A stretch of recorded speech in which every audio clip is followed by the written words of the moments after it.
Ladies and gentlemen, please welcome our first speaker, Ms. Aditi Mishra, Chief Executive Officer, Lone Star UM. Round of applause. Thank you for joining us. Next on the panel, we have Ms. Anita Kotwani, Chief Client Officer, Dentsu South Asia. Round of applause. Next up, we have Mr. Ahmed Aftab Naqvi, Global CEO and Co-founder, Gozu Group. Round of applause. And now it's time for me to introduce our moderator for the session. Please welcome Mr. Varun Mohan, Chief Commercial Officer, MIQ. Thank you so much once again for joining us. Mr. Mohan, I request you to please begin the session.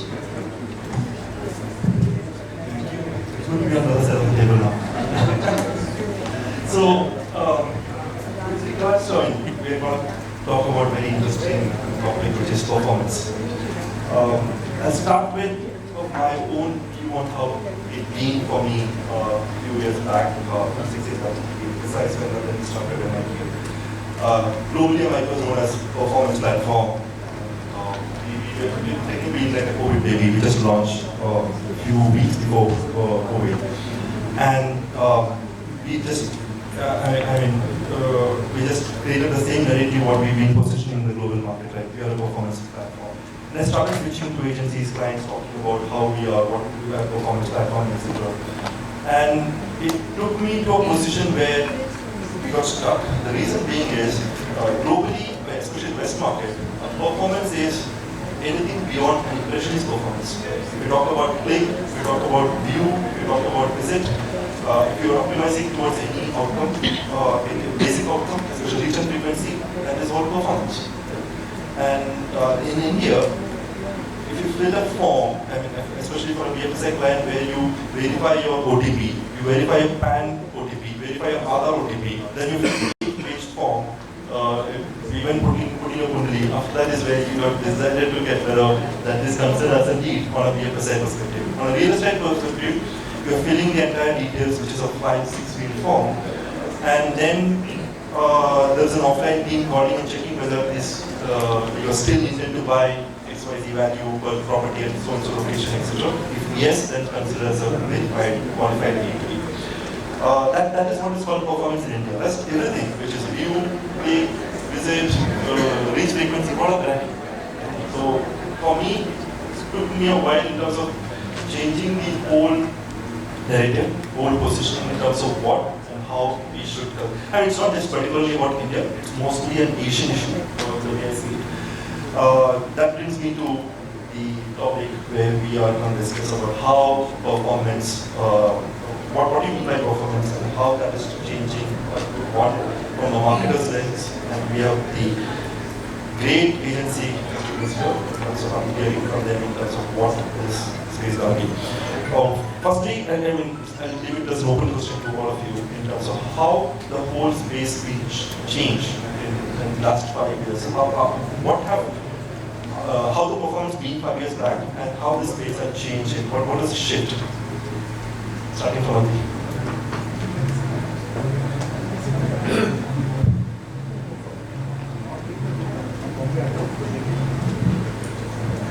Hello. So, yeah, you're right. I think there are variances in terms of how certain Western markets look at performance versus how perhaps APAC and India specifically looks at performance. And interesting conversation we were having in terms of how Indians view the final result in a very different way.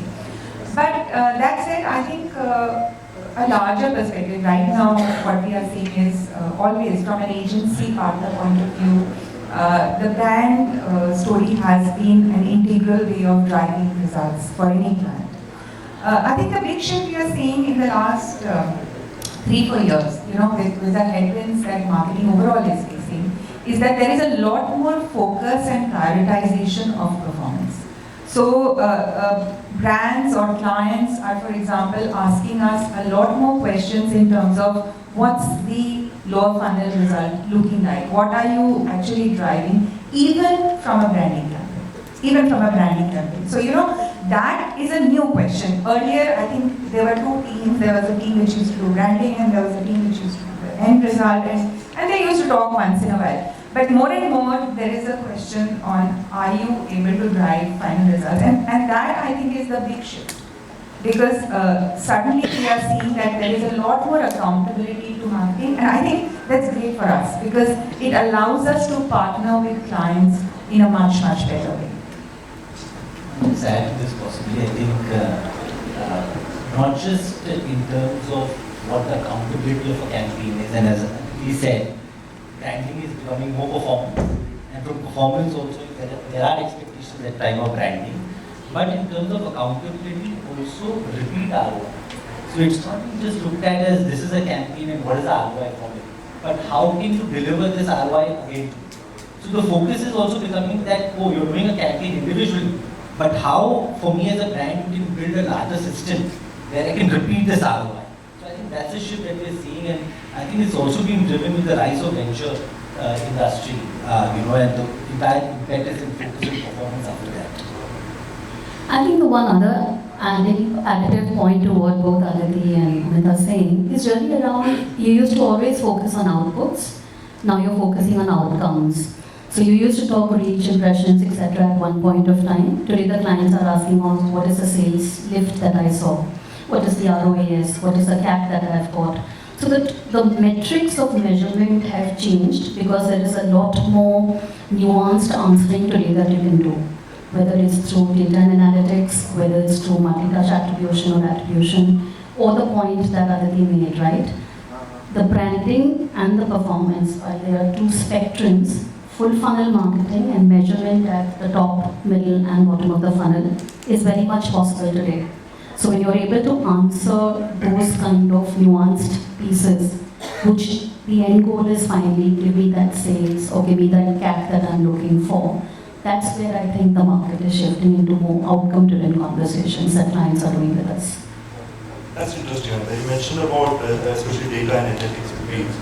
How is data and analytics? What do you see? What is the role of data and analytics in performance?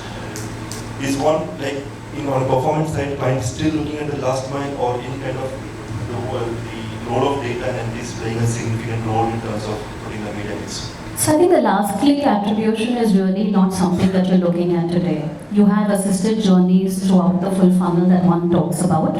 So the point that I saw my ad on YouTube, finally went into another place, saw a video somewhere else on Meta, and actually then came into a search or an intent piece and then converted. The assisted full funnel journey is where we give attribution to what role that each channel play to get to the end outcome. And hence, instead of last click attribution today, you do multi-touch attribution. You quantify it using NLM. You do a lot of analytics work. So inciting is done through data. Putting out your campaign, optimizing it, orchestrating it for different touch points. And then that unified measurement that you're looking at across each one is where the data and analytics field is really helping us. So that brings me to you in terms of as an indie agency, to whole course perspective.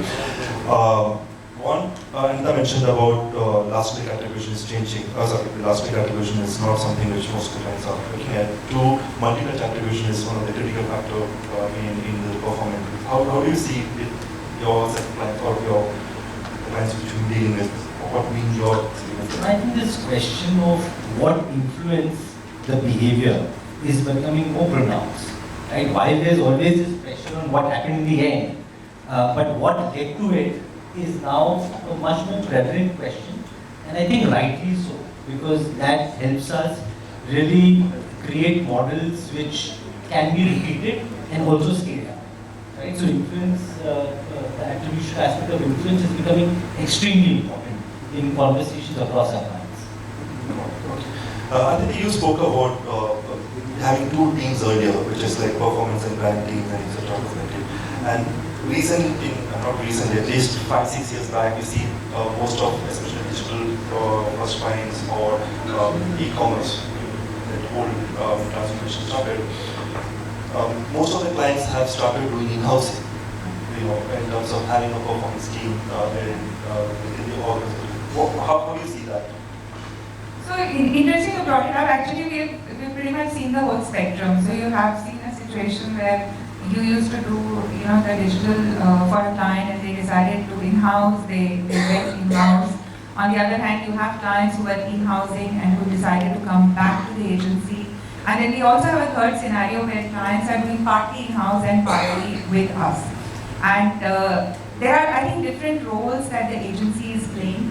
One, of course, is a clear service that is being provided when you are doing the entire digital spectrum for a client. But even in cases where clients are in-housing, I think they are looking at us for sharing learnings, because a lot of learnings, given the pace at which tech is changing, is beyond just what you are able to do on your platform and on your set of brands, let's say. So there is a lot of, I would say, cross-pollination and discussion which happens, which agencies do contribute to. That's a big value that agencies bring to the table. In addition, I think what we have now found is that there is a good balance, because what the client does in-house also needs to dovetail into what you are doing on branding. So there are places where you have conversations where you are looking at what the brand has to do, how much of a heavy lift or a pull the in-house activation or let's say activities will be able to do, and therefore how much of layering of brand has to be done. So conversations, despite in-housing happening, is not an isolated story. You are doing it together. And I think that's why what Amita was mentioning, that measurement across, what is influencing what result and how can you replicate it, as Amita is saying, is becoming important. Because for most clients, as costs go up, this is an area that they want to continue to optimize. And we know performance is all about optimization. So how do we bring that learning and bring it back to what a brand is able to then have for driving some of its top funnel scaling of conversations. So that's, I think, the balance that we are seeing. You mentioned about, of course, it's about in-housing, and second you mentioned about learning perspective. That brings me to another. Being a global agency, there is enough more learning which you get from different markets. And in a large agency of the scale, you will have access to many partners, many solutions, many use case scenarios. There's a constant training and learning process happening at an agency level, which you implement for a client activations and bring efficiency for them. Wherein in-housing, when they are isolated, do you think that the learning is limited, the access to tools or platforms are limited? How do you see that perspective? So absolutely, I was just going to add, in fact, exactly what Aditi called out. This part about when you in-house as an agency and you have your set of talent who's really working on the performance side of things, the larger ecosystem changes, or when you work with the large partners, whether it's Google, Meta, MIQ, any of these partners, the kind of scaling up of knowledge sharing, product enhancements, strategic changes that you need to make using the way the platform is changing. Because every time, actually speaking, you're sitting in an algorithmic era, right? Today, it's not the broadcast era where you had a one-way communication. You came to this precision one where you had a strong focus on the bottom of the funnel. But today you don't know. The algorithmic is going to tell you where the consumer is. So I'm really looking at that signal as a larger level to put that together. And hence, from a learning point of view, whether it's Dentsu, and I'm sure it holds good equally with other operating companies, education and upskilling and reskilling is extremely important in today's ecosystem. Because the change that is happening in the media ecosystem is far faster than you are able to keep pace. And with partners, whether it's Google, Meta, like we had 2 leadership conversations with each of those partners, and we had the entire AI story being called out to us on how they are enhancing it with their products. So if you don't start, learning and experimenting with every new thing, that I think restricts itself when you're in-housing. Because you'll have a battery of 15, 20, 30 people as part of your team. But the larger ecosystem, the larger training and learning of the larger changes that are happening, I think somewhere you miss out there. Hence the balancing between saying some are trying to do the hybrid working. So can you do us the knowledge enhancement story? Can you give us the changes and give us those kind of sessions? Another important part from in-housing, which is really not taken off very well, is the content and creative play. So as an agency, even if I'm not the in-housing expert, I can still partner you in trying to get your comms and your messaging and your creative and your intelligence on that done very, very well. So those are few areas which I think when you in-house you lose out on, and hence the hybrid structure of saying use the agency as a strategic advisor to train you, to upscale you, to have different areas where you think you're relatively weak. Use them to that advantage and make it a happy marriage, if I may call it that. So we heard about how the learning and development process, especially in in-housing versus agency perspective. In that same context, how do you look at cost efficiency when you're doing with an agency versus in-housing? So, for example, when you're partnering at a larger scale with different partners at an agency level, you get better rate, you get better access, you get better support also from different platforms, as Pamela mentioned about Google, Meta, all these other partners perspective. How do you see that in-housing versus agencies? Nitya and Anita made great points, both from a learning perspective as well as a content creative perspective. And the same goes when I say that a talent at times, when it is in-house, after some time it reaches a point of fatigue. So it won't be bad for me to use this stage and say that client is a bad idea to in-house, even a hybrid model. That's too That's straightforward. like a really strong message. And I'll just add to that not just, we have seen many clients try to do that, and most of them return back to agency model from a learning perspective, also from a perspective of an honest push. You know, when Yeah, you're I think external there's a partner- lot of inward thinking which happens. You know, you're doing something and you're caught in that cycle. Versus when you have fresh thinking coming, and the advantage I believe of any outside partner is always that they will be a lot more neutral, and they will have many more other examples to tell you why something will work better. Because this is an ecosystem which moves so fast. You know, as an employee, you will always be defensive to say the hard truth, but as an agency partner, I try to be first to say the hard truth more well. And we've also seen that, you know, in brands which have taken this model in-house, there's a gap in the leadership potential of the talent as well. There's very few, even if that talent at the head of this department becomes the CMO, there's very few representation of a CMO in the board of such a right? For that talent to grow, it doesn't really happen in agency side. So you've seen a lot of great talent come back from the brand side to the agency side, specifically for them.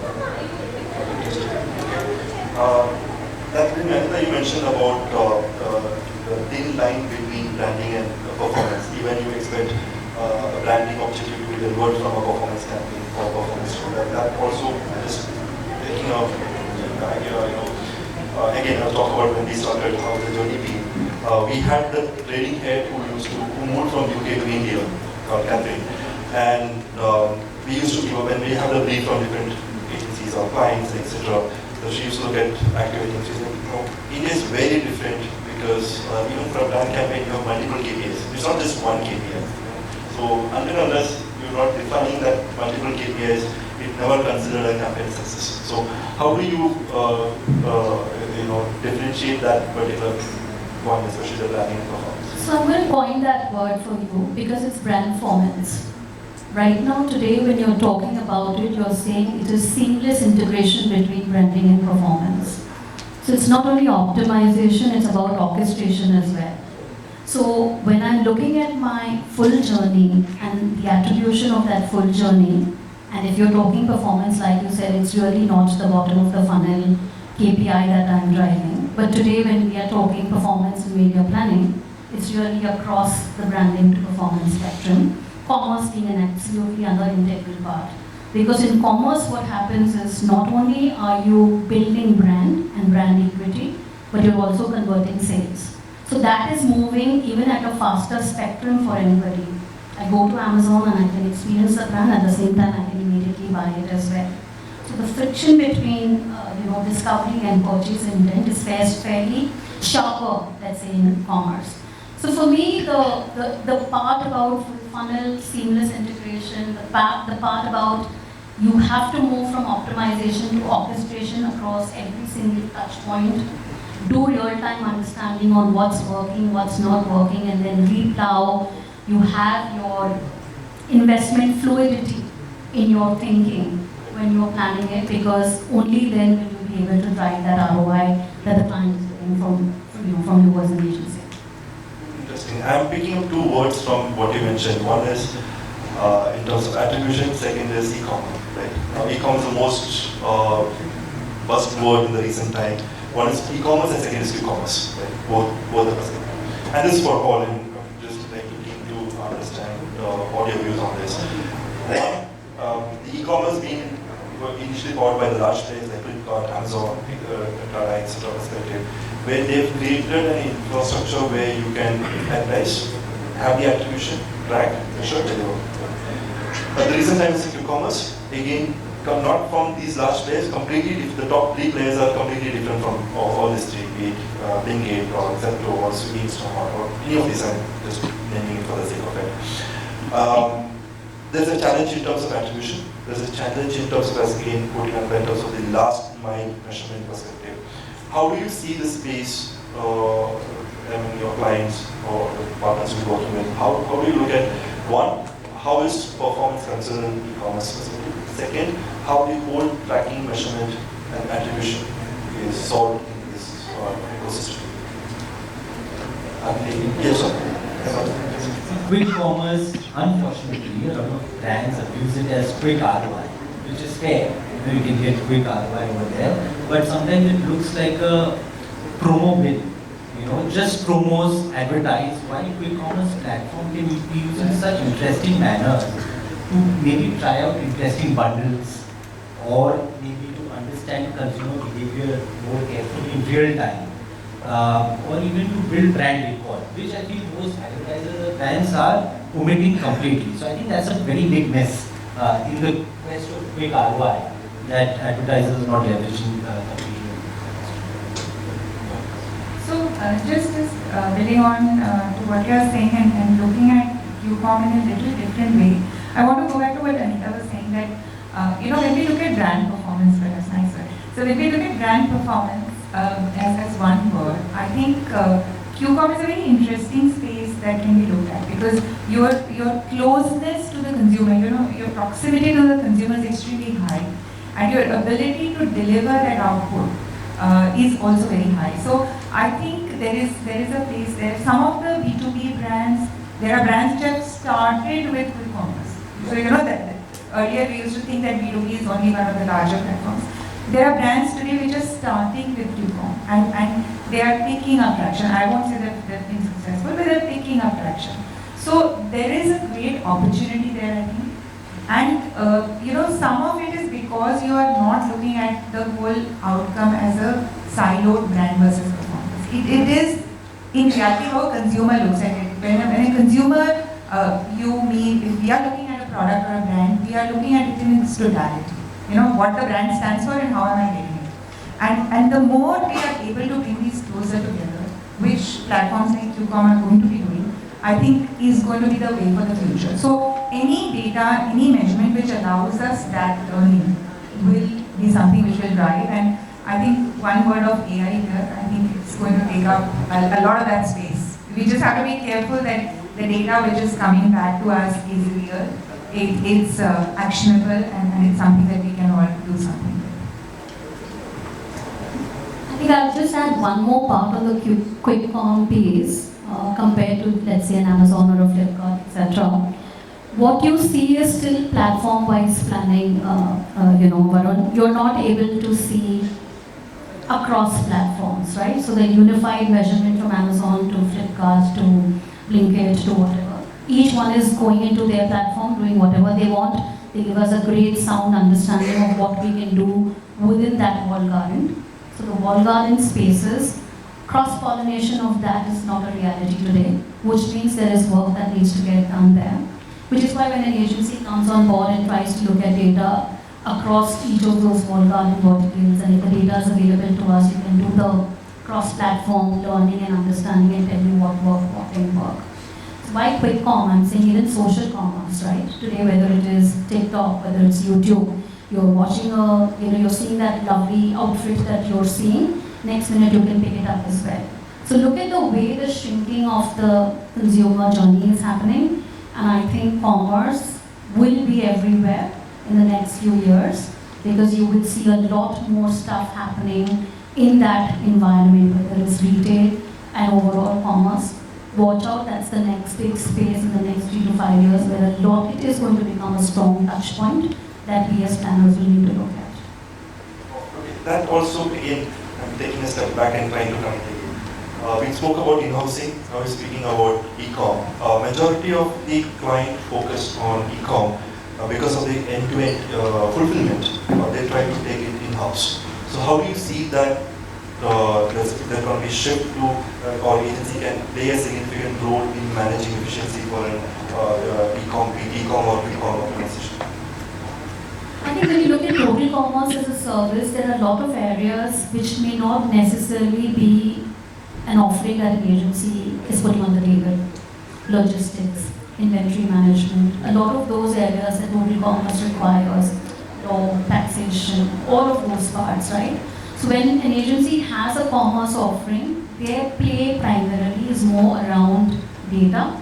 What can we do with the data that they get collected? Is there an interesting way to mine that data, create relevant cohorts so you can get better targeting exposures, audience cohorts that you would want to come for? So that's one area of play in the commerce piece that agencies are looking at. The other one is really marketplaces and how are you developing using those from a pure play, inventory management, advertising, etc. and all of that. Whether you will be able to solve for the total commerce solution as an offering, I think it's for that agency, holding company to think through in which area do they want to play. Do they want to go full out and saying, I'm going to give you a total commerce solution? Because that's built on consumer pain points or the advertiser's pain point on what I'm solving for him. But I think as agencies, we've restricted our play in fewer areas of the total commerce offering and not the full part that is really required out of the branding business. Thanks, Anita. I think you mentioned about AI. Now, again, one of the biggest challenges we usually see in the market is talent. So how do you look at skill and talent, especially in Boco perspective? And what do you see the role of AI? Is it going to change or how do you see that? I think the way we look at AI is as a tool to help us optimize what people can do and what people bring to the table. Just building on what Anita said in terms of total commerce, we've just launched agentic AI-led commerce in some of the markets. What we are seeing is that as the field is rapidly growing and there is a need to continue to train talent. And we think AI is a great tool or an aid for that because you have talent which has a certain understanding. AI can help us scale up and build that much faster than what people in general do. So that is a big role that we see AI doing in terms of retraining, reskilling, refining the way people work. So both in terms of the learning that they have on a platform or the new options which are emerging, also in terms of ways of working. So, it's not an individual person alone who's doing the whole chain of different steps. So how do we make sure that AI improves our ways of working across markets, across platforms? There are some tools which are being developed which allow us to do what Anita was saying, doing cross-platform attribution. So for a brand, how do you look at marketplace versus QCOM and optimize within that? Because there is no generic, platform-led solution like that. So you have to have your own solutions. So those are areas where we are using AI, and I think there's going to be only more and more of it. The challenge perhaps with AI is that how well are we able to regulate so that it doesn't go out of hand. So I think there are, for most large companies, there are very strict guidelines of how and where you can deploy AI. And you have to sort of report or share if you're doing it on, let's say, your official devices, for example. So there are some guidances like that which hopefully allow us to leverage the power of AI, but in a more prudent manner. Got it. And how do you see as an independent agency perspective? I think we all know the benefits of AI. Aditi made a great point of regulation as a challenge. I also see a challenge of complacency coming in amongst sharp India planners who over the years were not using this AI tool. And now just because there are a plethora of AI tools, one is also too many tools, deciding which one is right at what time. But also, not just being overly reliant on the tools. Okay? Having your instincts and experience also guide your judgment in that. So I think that is a pitfall that media planners should be aware of. Yeah, totally. I think hallucination is something that we need to guide everybody about before they get into AI. Because otherwise it will become like Wikipedia, where is the gospel. So I think that learning is very important to share, especially with younger people, because sometimes they are not aware. Just as a Ghalib ka शेर on this, if I may. Yeah, please. बस के दुश्वार है कि हर काम आसान हो. दुश्वार means problematic. कि बस के दुश्वार है कि हर काम आसान होना. That's also problematic that every काम seems to be आसान, which it is not true in reality. आदमी को भी मयासर ना हो, इंसान हो. Means that if you're just a human being, a living person, doesn't mean you're a human being. Similarly, even if you have all the AI tools in the world, doesn't mean you're a great leader. That brings me almost like some like just have a last question. What is the future outlook? I can't even call my alphabetical order because all are A's here. So we'll start with that. What is the... Well, I have a very radical prediction and I really believe in it. I think the future, over the years, decades ago, creative media was separate. With the power of AI tools, I see that coming back. And I see that coming back in a different avatar, where there might not be two different individuals creative in media. There will be one performance expert who's good with both creative and media with the assistance of AI. So I see that as a future. That's my prediction. Thank you very much. I think the future is, for me at least, challenging. I'm going to say that because the expectation and ability of one individual to know so much itself is going to be very, very challenging. We have the AI to suggest which AI to be used. So, okay, I've been experimenting with a lot of them, trying to figure out does Gemini Pro give me better output than Claude, or does Gamma help me create a PowerPoint deck faster than another one. That is reality, right? Because when you're sitting here today, if you're not experimenting with every single piece that's coming out, to do two things, right? It's giving you efficiency, it's giving you productivity, it's giving you some amount of effectiveness that you can do. So I think the future for anybody who's there in this ecosystem and industry is saying, to stay relevant in this future, you need to stay relevant today with every change that's happening today. So if you're not going to keep abreast of that, then you would have really, playing a lot of time to catch up to where the industry is moving. So learn, relearn, unlearn the things that you've learned, only so that you know you're better prepared for what's going to happen tomorrow.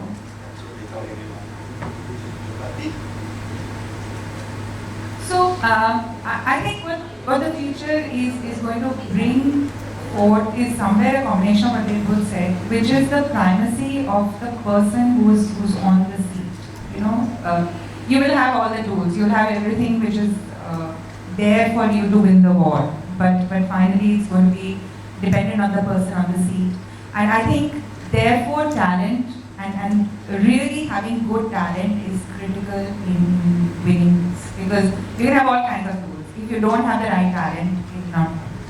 So making sure you have the right talent, you have the right mind, the right people who need to drive this is going to be the critical part. Thank you for sharing all your insights, and thanks for being a great audience.